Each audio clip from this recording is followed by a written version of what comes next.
ദൃശ്യം സിനിമയിലെ ലാലേട്ടന്റെ മകൾ ഈ രീതിയിലാണ് അൻസിബയെ മലയാളി പ്രേക്ഷകർ കണ്ടിരുന്നത്. എന്നാൽ ഇപ്പോൾ അങ്ങനെയല്ല. ബിഗ് ബോസ് സീസൺ 6ലെ മത്സരാർത്ഥി എന്ന ടാഗ് ലൈനിലാണ് അൻസിബ അറിയപ്പെടുന്നത്. അൻസിബ ബിഗ് ബോസിൽ ഉണ്ടെന്നറിഞ്ഞതും പ്രേക്ഷകർക്ക് അമിത പ്രതീക്ഷയായിരുന്നു.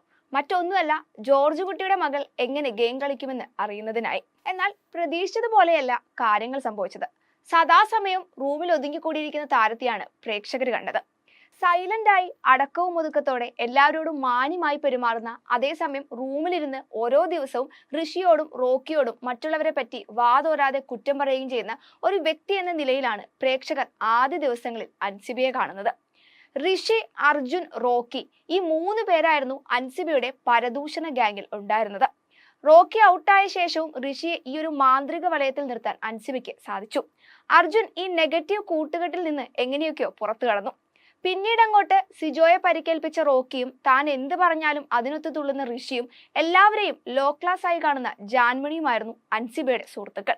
വൈൽഡ് കാർഡുകൾ വരുന്നത് വരെ ഈ കുറ്റം പറച്ചിലും റൂമിലുള്ള ഇരിപ്പും മാത്രമായിരുന്നു അൻസിബയുടെ പ്രധാന പണി. എന്നാൽ വൈൽഡ് കാർഡ് എത്തിയതോടെ കുടുങ്ങിയ അവസ്ഥയായി. വന്ന 6 പേരും ഒരേപോലെ റൂമിലുള്ള ഇരിപ്പും പരദൂഷണവും മാത്രമാണ് അൻസിബയുടേതായി ചൂണ്ടിക്കാട്ടിയത്. ഋഷിയെ പിരികേറ്റി വിടുന്നതും കട്ടിലിരുന്ന് എല്ലാവരെയും കുറ്റം പറയുന്നതും കാരണം പുറത്ത് കട്ടിൽ റാണി, പരദൂഷണ റാണി തുടങ്ങിയ ഇമേജാണ് തനിക്കെന്ന് മനസ്സിലായതോടെ അൻസിബ ഗെയിം ട്രാക്ക് മാറ്റിപ്പിടിച്ചു. റൂമിന് പുറത്തിറങ്ങി ഇമോഷണൽ സൈഡ് നോക്കിപ്പിടിച്ചു. തനിക്ക് ഗെയിം കളിക്കാൻ അറിയില്ല, വീടിനുള്ളിലെ നെഗറ്റിവിറ്റി ബാധിക്കുന്നു, പിടിച്ചു നിൽക്കാൻ പറ്റുന്നില്ല എന്നൊക്കെ പറഞ്ഞാണ് മുൻപോട്ട് പോരുന്നത്.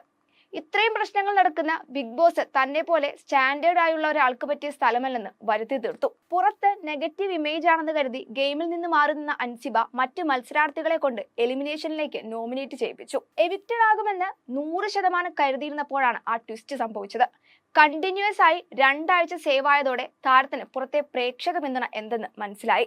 പുറത്തു പോകുമെന്നുറപ്പിച്ച അൻസിബ സേവ് ആയത് മത്സരാർത്ഥികൾക്കും സത്യത്തിലൊരു ഞെട്ടല് തന്നെയായിരുന്നു. ശേഷം അങ്ങോട്ട് ബിഗ് ബോസിന്റെ തുടക്കത്തിൽ കണ്ട അൻസിബയല്ല, ഓവർ കോൺഫിഡന്റ് ആയ അൻസിബയാണ് വീടിനുള്ളിൽ കണ്ടത്. തുടക്കത്തിൽ ഒതുങ്ങിയിരുന്ന് ഗെയിം കളിച്ചിരുന്ന അൻസിബ ഇപ്പോൾ കളത്തിലിറങ്ങി ഗെയിം കളിക്കാൻ തുടങ്ങി. പവർ റൂമിൽ കൂടി കയറിയതോടെ ഓവർ കോൺഫിഡന്റ് ആയിട്ടുള്ള താരത്തെയാണ് കഴിഞ്ഞ ദിവസം കണ്ടത്. അത് മാത്രമല്ല, ഉറ്റ സുഹൃത്ത് ഋഷി ക്യാപ്റ്റൻ കൂടി ആയതോടെ തന്റെ പ്ലാനിനനുസരിച്ച് കാര്യങ്ങൾ നടപ്പിലാക്കാൻ അൻസിബയ്ക്ക് സാധിക്കുന്നുണ്ട്. കഴിഞ്ഞ ദിവസത്തെ ഡയറക്റ്റ് എലിമിനേഷൻ ആണെങ്കിലും എല്ലാം അൻസിബയുടെ പ്ലാനിംഗ് തന്നെയാണ്. എന്തായാലും വരും ദിവസങ്ങളിൽ കൗശലക്കാരിയായ ഗെയിമറെ അൻസിബയിലൂടെ കാണാൻ സാധിക്കുമെന്നാണ് പ്രേക്ഷകർ പറയുന്നത്. കാരണം വ്യക്തമായി സംസാരിക്കാനും പോയിന്റുകൾ കൃത്യമായി വിളിച്ചു പറയാനും ഇതുപോലെ മൈൻഡ് ഗെയിം ഫോളോ ചെയ്യുന്നതുമായ ഒരാൾ ആ വീട്ടിൽ വേറെയില്ല.